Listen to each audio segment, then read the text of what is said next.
Welcome to the weekend show where we look back at the highlights of the week on Money with Friends and get you ready for the week to come. It is Saturday, October 10th. Let's talk money with our friends. Welcome to the Money with Friends podcast. I am certified financial planner, Bobbi Rebell, host of the Financial Grown Up podcast, coming to you from my very grown up kitchen in New York City. And coming to you from Palm Springs, California, where we make the Stacking Benjamin show, I'm Joe Saul-Sehy. Here on Money with Friends, we talk about the latest personal finance headlines. We add in insights and wisdom from our fantastic cast of thought leaders. We mix in questions and comments from our money friends. We leave you with a takeaway to make it your own. But today, Joe, we are doing something very different. We are this week, and from now on, from this point forward, how about that? We are going to recap the week that was and give you a glimpse into next week. So you can look through the catalog and hear about some of the big themes and go back and listen to those episodes. And we'll also preview not what's coming up on the show so much as economic data, news to look out for, things in the financial world that you might want on your radar this coming week. Yes, and slightly off topic of that, but yes, something about next week. I did want to announce before we get into the show that I am going to be part of a big event called the Mamas Talk Money Summit. It is a 5-day virtual event, over 40 speakers, all women and moms, all ready to help you guys feel more confident with your money and reach your goals. You can get a free pass for that thanks to us here at Money with Friends by going to moneywithfriendspodcast.com/Mamas Talk Money. That's moneywithfriendspodcast.com/Mamas Talk Money for your free pass. Great 5 days. Glennon Doyle, Patrice Washington's going to be speaking, Jamila Souffrant, and yours truly. So get your tickets. I'll see you there. The Budgetnista will be there too. Yes. Tiffany Aliche will be there. Should be awesome. We've got a fantastic show today. Let's see which one of our friends is going to help us kick this thing off.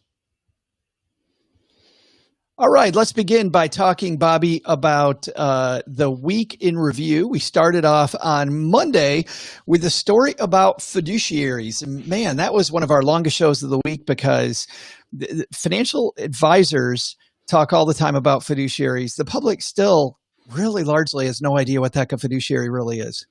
Yeah, exactly. I mean, we discussed what it is, meaning they can't just recommend something that's suitable for you. They have to recommend something that's really the best thing for you. And that can affect how they get paid. So a lot of companies are not really promoting the idea of the fiduciary, even if they are currently held to a fiduciary standard. It seems like something they kind of don't want to become a mainstream thing that people talk about and ask about. Yeah, I think the takeaway from that, the big takeaway was make sure if you're meeting with a financial advisor that they are a fiduciary. But we also talked a lot about fees in that episode. But for more on that, go back to Monday. On Tuesday, Grant Sabatier, Bobbi, joined you, and you guys talked about dying nearly broke. Yes. And I was so thrilled with this piece by our friend Farnoosh Torabi, who actually, here's the sneak preview, is going to be on Money with Friends next week, because she wrote this really compelling headline that she wanted to die with an empty bank account. And at first, I personally was very upset for her. I was going to give her a call and be like, you can't do this to your children. This is not fair to your family. I know that, you want to live life to the fullest, but come on. But when I read through the piece,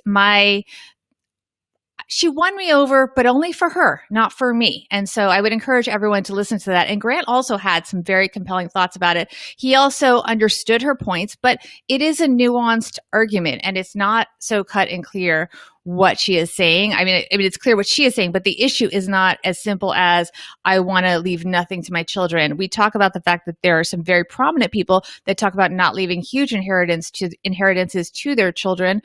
But again, that doesn't mean they're cutting them out completely. It's done with love. It's done with support. It's done with financial education. So we really like talking about that piece. And I'm really excited that episode is out there for people to listen to as a resource going forward. I also like the piece of that life is about experiences. It's not about accumulating stuff that you're never going to use, Bobbi. I think that's an important point. Yeah, and it's important, Farnoosh, who's the author of the article, and again, one of our money friends this season, has two young children. And I think it's important that she makes the point that she's going to have those experiences with her children and spend the resources appropriately, as she has. She's written a number of controversial pieces actually recently that I think will be interesting for our subscribers, our listeners, to hear more about as the season goes on and as Farnoosh is part of our team as well. She talked about taking more cash out of the market, I believe, and things like that, about becoming a little more conservative with her investments. So Farnoosh is not afraid to go out on a limb and do something that goes against the conventional money advice. And Grant and I had a lot to say about that. On Wednesday, you guys pivoted to a topic that I think we all can appreciate, which is the fact that, well, emotions are already running high because of the pandemic, right? And now we're in election season, which makes elections run even higher.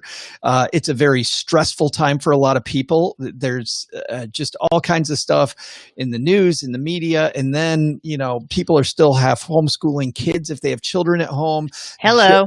And even if you don't, if you have a job, there's very little separation of your job and your home life anymore, right? So dealing with all these things is tough. And I like what you guys talked about on Wednesday, which is trying to keep your emotions in check during this weird time when you're investing. And what I really enjoyed about this conversation with Grant Sabatier, who you guys may know, he's the author of Financial Freedom and the creator of Millennial Money, is that he was very candid about the fact that he disagrees with the idea of just set it and forget it. He thinks that it's important to check in and revisit your investments and your asset allocation, not in an overly emotional way, but in a thoughtful way. And that it's important to be cognizant of where you are investing, that the idea of just shoveling money, dollar cost averaging into the same thing may not be the best thing ever. You may want to diversify. You may also think you're diversified when you're not. So of course, the very first step is to just get investments going. But once you're past that beginner stage, Grant really talked a lot about how, you can't just leave it up to chance. You do have to get involved in your money. This is an episode where I was yelling at my machine because I wanted to be in the middle of that conversation, because I do think that it's at a set time. Don't go at random times. Set a set time, maybe twice a year. Weed the garden, so to speak, like Grant's talking about, and then get out of it. Because study after study shows that if you don't make it a set time, you're gonna start market timing whether you want to or not. Which I think you guys even brushed on that a good amount. Yeah. And there is a difference between market timing and maybe having some cash set aside, as Grant talked about, to invest when you do see opportunities. They're very different things. So it's a really good episode. There's a lot of nuances there that we can't get into here. So I would really encourage people to go back and listen to that episode from last Wednesday. On Thursday, we switched points of view because we had Jason Harris join me on the show. By the way, these shows were audio only. So if you're looking for us on YouTube, you're not going to find those. I had some really, really bad internet problems. And so Jason was nice enough to just do audio only. But on those shows, Bobbi, we started off by talking about companies. Surprisingly, companies are spending more money on advertising, but the way they're spending it is not the traditional TV, radio, big media.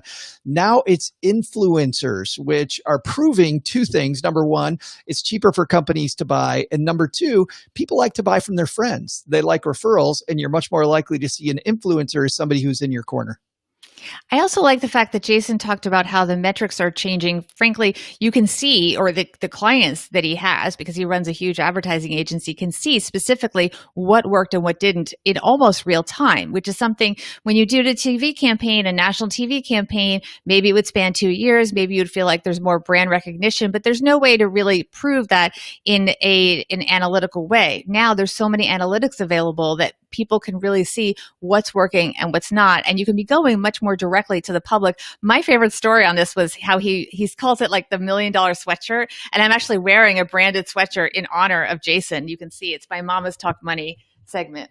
So in honor of Chelsea Brennan, one of our money friends, as we mentioned, the Mama's Talk Money, which we'll talk about later today.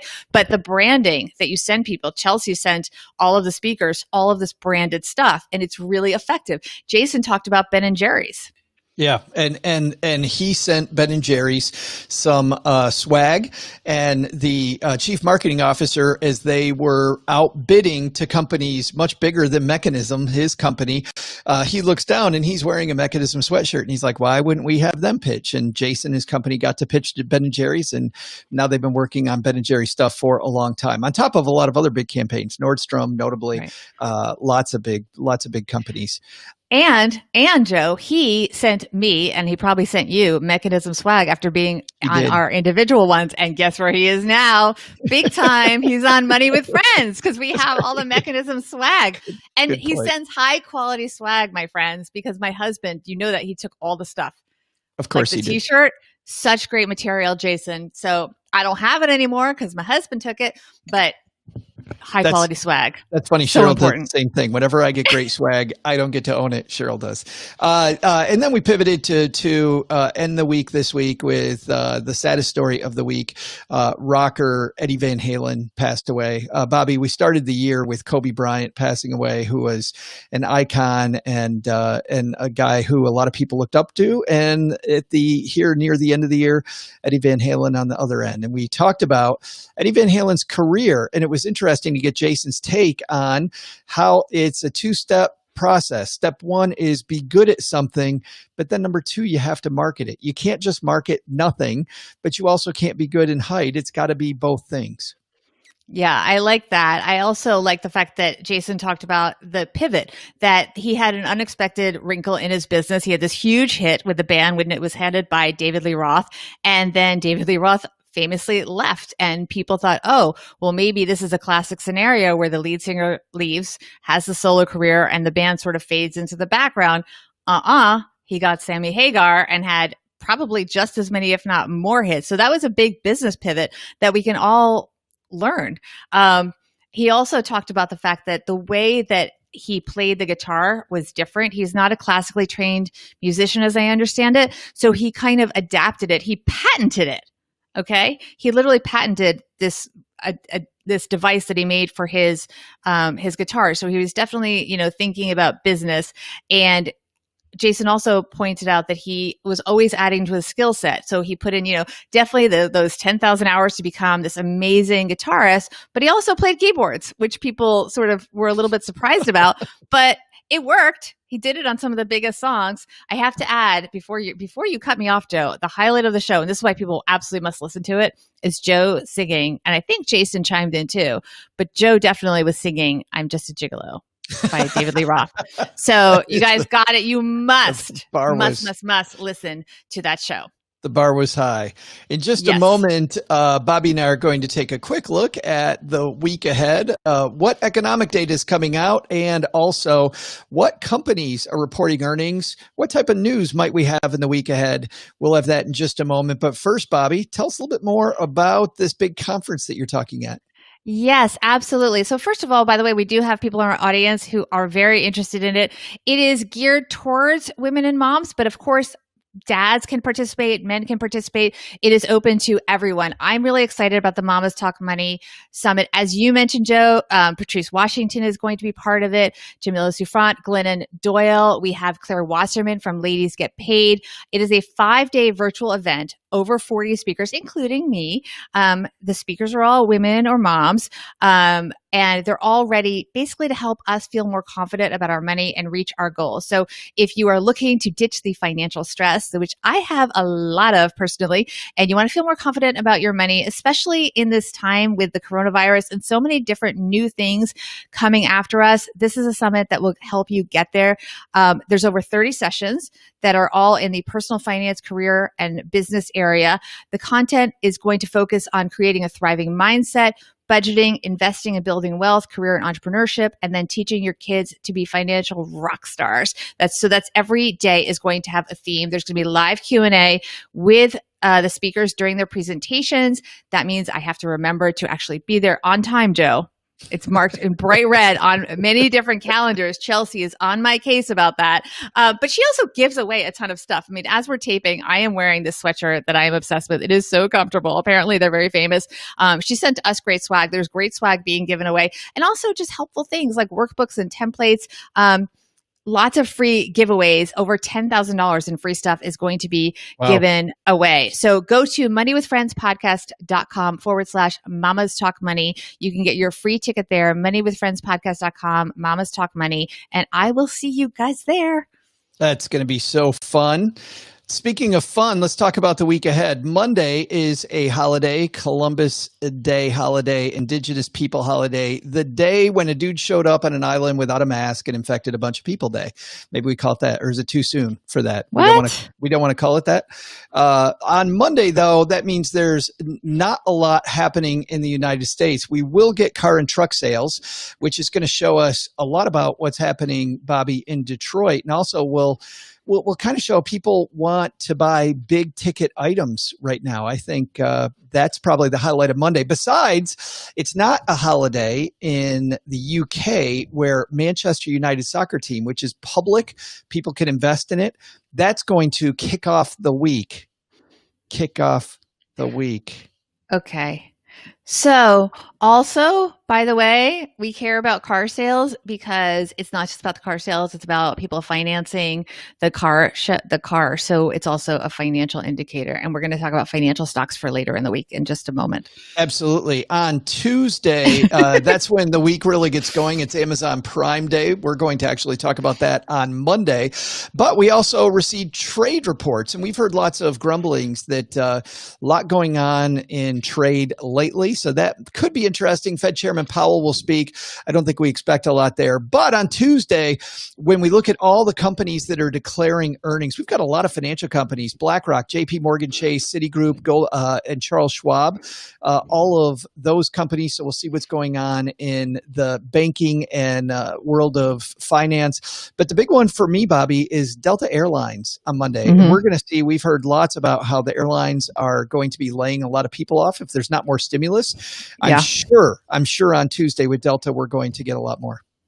Yeah. I mean, look, airlines are a sector getting a lot of coverage in the news right now because, first of all, we're going to be hearing from them next week. So everyone's watching and seeing, what's actually really going on. But they have been lobbying for this separate stimulus deal because they are now at the point where they have been furloughing workers. And so I'm looking forward to hearing what their game plan is with or without government help. They don't have a great track record for what they do with government money. I mean, this round, it's been so far so good, and that they have been using the money, as I understand it, to pay workers, which is what the payroll, all these Protection assistance Act, programs. yeah. Yeah, that's what that's for. So they've been using the money to keep people employed. But in the past, they do have a bad rep for using money in ways that benefited their shareholders over the consumers and their employees, things like doing stock buybacks and stuff. So people are skeptical about how the airline leadership is going to behave. So I think that's part of what the barrier that they face, and they might get some tough questions from analysts about that. Wednesday, still Prime Day, so money flying out of all of our pockets as we score the latest deals on Amazon, plus the latest mortgage rates. Still low. Refinance if you haven't yet. We're also going to have lots of news on consumer credit over the summer. One thing that people are worrying about that as stimulus comes to an end, Bobbi, is who's staying afloat, and are we seeing people start to default on their credit? That will also be interesting, as will oil and gas production. All kinds of oil and gas production news on Wednesday. So we're going to see if gas prices staying low, probably, as more of us work from home. On the company report side, by the way, we will also see if Delta Airlines is alone or if the other major airlines are going to follow suit. United and American Airlines report on Wednesday, so we'll hear from them. Alcoa will give us some news on manufacturing, but lots of big banks and lots of people that are customer-facing, Bank of America, Wells Fargo, among others. We might hear something about United Healthcare, something about healthcare, because big giant United Healthcare will weigh in with their earnings. And by the way, on Wednesday, if you're not sleeping well, the Sleep Number company is going to be reporting earnings. So, maybe we can sleep soundly knowing that Sleep Number is doing well. I don't know. Yeah. I mean, look, we'll see. I'm particularly interested in the banks in general because they have been doing a good job of putting more money aside for emergencies. And so if their balance sheets are shored up, then going forward, that leaves a lot more room for good news in the future. So I'm going to be looking to see what they say about what's happening going forward with the banks. Absolutely. Absolutely. Thursday, jobless numbers. Most of our audience, I don't think, knows this. Bobbi knows this better than most because this is a report Every week. we always do. Every week on Thursday, we find about jobs. But man, I have to tell you, I've been glued to jobs. It's weekly jobless claims. Weekly jobless claims. But I think we've all been glued to it this year as we're seeing what's the fallout, right? I mean, we reported just over a week ago about Disney. We've heard the airlines talking about laying off a lot of people now. Lots of other companies following suit. So what are jobless claims going to look like on Thursday? And then also 33 companies declaring earnings next week. Walgreens, Boots Alliance, Del Taco Restaurants. We'll see if the taco's alive and well. I can't wait to see that one. Honeywell and Morgan Stanley, among others. We round out the week on Friday with 20 companies.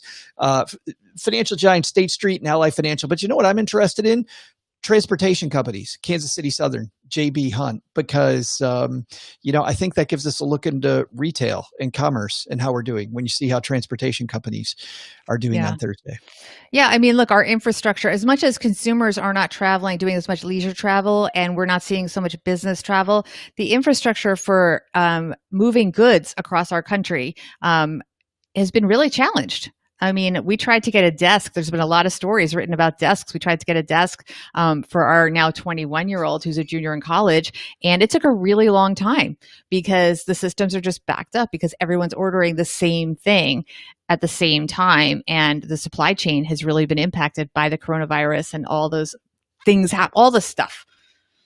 Let's talk about who our guests are coming up this week, because Bobbi and I are going to be joined by another couple great thought leaders. So on Monday, it'll be you and I talking Amazon Prime. Tuesday and Wednesday, we won't give away what we talk about yet because we generally wait until the last minute so we can get the closest news possible. But Bobbi, who's joining you this week?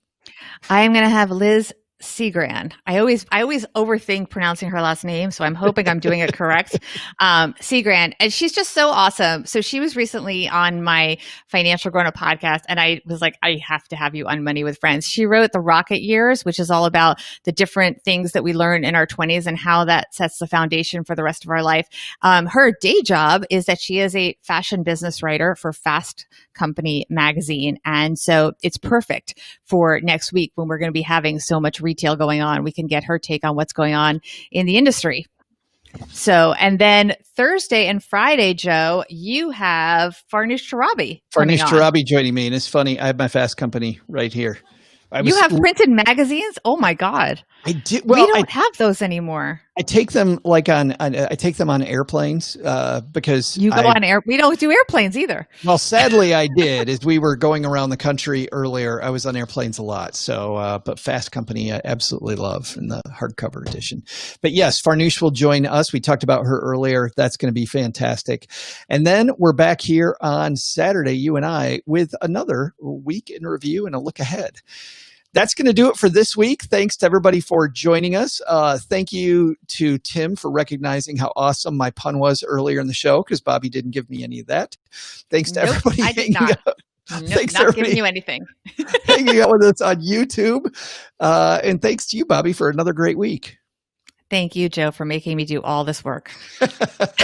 She's Bobbi. I'm Joe. We'll see you back here on Monday with another week of Money with Friends. Bye-bye.